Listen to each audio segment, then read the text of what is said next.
May God's name be glorified. എന്തൊക്കെ പറയണമെന്ന് തന്നെ എനിക്ക് നിശ്ചയമില്ല. അത്രമാത്രം സന്തോഷത്തിലാണ് ഞാൻ നിൽക്കുന്നത്.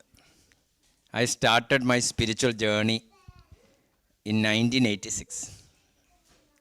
ഞാൻ നേരത്തെ മുതൽ ചെറുപ്പം മുതലേ എനിക്ക് ആത്മീയ കാര്യങ്ങളിൽ താല്പര്യമുണ്ടായിരുന്നു. അപ്പം എൻ്റെ മാതാവ് വളരെ, ഞാൻ ഓർമ്മയുള്ളപ്പോഴൊക്കെ സിക്ക് ബെഡിലാണ്. അപ്പം ഞങ്ങളിങ്ങനെ അമ്മ മരിക്കാതിരിക്കാനായിട്ട് വീട്ടിലുള്ള മക്കളെല്ലാം പ്രാർത്ഥിക്കാറുണ്ടായിരുന്നു. അപ്പം ഞങ്ങളും വളരെ ആത്മാർത്ഥമായിട്ട് പ്രാർത്ഥിച്ചു.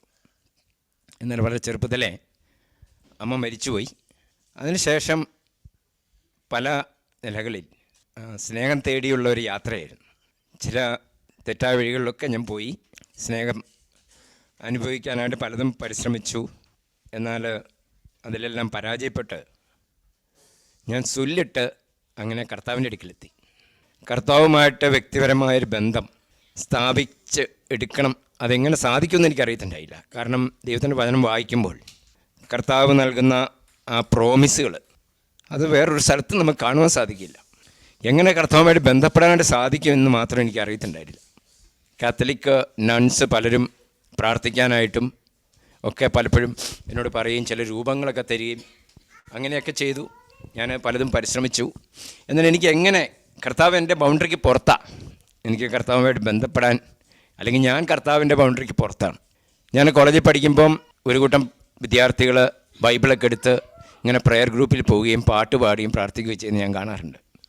പക്ഷേ അവരുടെ മുന്നിൽ ഞാനൊരു അത്ര സീരിയസ് ആയിട്ട് നടക്കുന്നൊരു വ്യക്തിയല്ല. ഞാനൊരു അത്ര സീരിയസ് ആയിട്ട് പഠിക്കുന്ന ഒരാൾ ഉഴപ്പനാണ് എന്നവർ വിചാരിച്ചുകൊണ്ടായിരിക്കാം അവർ പലരും എന്നെ കൂടെ കൂട്ടിയില്ല. ഞാനങ്ങനെ പല കാര്യങ്ങളും ഇങ്ങനെ കേൾക്കുകയും വായിക്കുകയൊക്കെ ചെയ്തു. അവസാനം നിവൃത്തിയില്ലാതെ വന്നപ്പം എൻ്റെ വലിയ പരീക്ഷ, ഫൈനൽ ഇയർ ഡിഗ്രി എക്സാമിനേഷൻ അടുത്തു. എനിക്ക് അധികം ദിവസങ്ങളില്ല. അപ്പോൾ എങ്ങനെയെങ്കിലും പരീക്ഷ പാസ്സാവണം. തോറ്റ് വീട്ടിൽ ചെല്ലാനായിട്ട് പറ്റത്തില്ല. അങ്ങനെ എൻ്റെ റൂമിനടുത്തുള്ളൊരു സുഹൃത്തിനെ, ഈ നേരത്തെ ഞാൻ പറഞ്ഞ ഗ്രൂപ്പിൽപ്പെട്ട ഒരു സുഹൃത്താണ്, പുള്ളിയോട് ചെന്ന് പറഞ്ഞു. പുള്ളിയുടെ കൂടെ ഞാൻ ഇരുന്ന് പ്രാർത്ഥിക്കാൻ ആരംഭിച്ചു. ദൈവവചന ക്ലാസ്സുകൾ എനിക്ക് എടുത്തു തന്നു. എൻ്റെ ബേസിക് പ്രോബ്ലം പാപമാണെന്നുള്ള കാര്യം എനിക്ക് മനസ്സിലായി. അതിന് വേണ്ടിയാണ് കർത്താവ് ഈ ഭൂമിയിലേക്ക് വന്നത് എന്ന് ഞാൻ അന്ന് തിരിച്ചറിഞ്ഞു. ഞാൻ എടുക്കേണ്ട ശിക്ഷ എനിക്ക് പകരമായി കർത്താവ് കാൽവരി ക്രൂശിൽ ഏറ്റെടുത്തു എന്നും എനിക്ക് വേണ്ടി ആ വിശുദ്ധ രക്തം ചിന്തി മരിച്ചുവെന്നും അങ്ങനെ ഞാൻ അന്ന് വിശ്വാസത്താൽ ഏറ്റുപറഞ്ഞു. കർത്താവിനെ എൻ്റെ ജീവിതത്തിൽ സ്വീകരിച്ചു. അതാണ് എൻ്റെ ആത്മീയ യാത്ര ആരംഭിക്കുന്നത്. വേറൊരു ദിശയിലുള്ള യാത്രയായിരുന്നു. കർത്താവ് എനിക്ക് ധാരാളം സ്നേഹം നൽകി.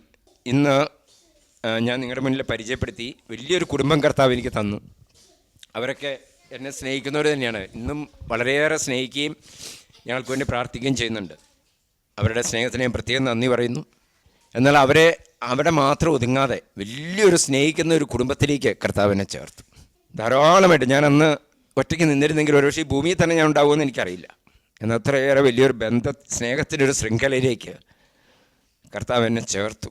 അതിനുശേഷം പിന്നെ ഒരിക്കലും എനിക്ക് പല പ്രയാസങ്ങൾ ജീവിതത്തിലുണ്ടായിട്ടുണ്ട്. പക്ഷേ ഞാൻ താഴ്ന്നു പോകാൻ കർത്താവ് ഇടയാക്കിയില്ല.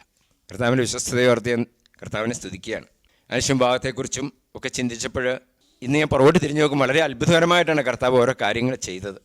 സമയത്ത് വിവാഹം നടക്കുവാനും സ്നേഹമുള്ള ഒരു ഭാര്യയെ ലഭിക്കാനും ഒക്കെ കർത്താവ് ഇടയാക്കി.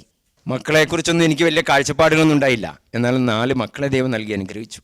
അവരെയൊന്നും ഏറ്റവും ഐഡിയലായിട്ടൊരു പിതാവ് നിലയിൽ അവരെ വളർത്തിയെന്ന് എനിക്ക് പറയാൻ സാധിക്കില്ല. പിള്ളേർ വളരുകയല്ല വേണ്ടത്, അവരെ വളർത്തുകയാണ് വേണ്ടത് എന്ന് പറഞ്ഞത് ഞാൻ ഓർക്കാറുണ്ട്. എൻ്റെ പിള്ളേരെ ഞാൻ വളർത്തിയോ, അവർ വളർന്നു. ദൈവത്തിൻ്റെ മഹാകാരുണ്യം കൊണ്ട് അവരാരും തെറ്റായ വഴിക്ക് പോയില്ല. ദൈവം വളർത്തി. അതോർത്ത് ഞാൻ ദൈവത്തെ പ്രത്യേകമായിട്ട് സ്തുതിക്കുകയാണ്. ദൈവം നിങ്ങളെല്ലാം സമർത്ഥമായിട്ട് അനുഗ്രഹിക്കട്ടെ.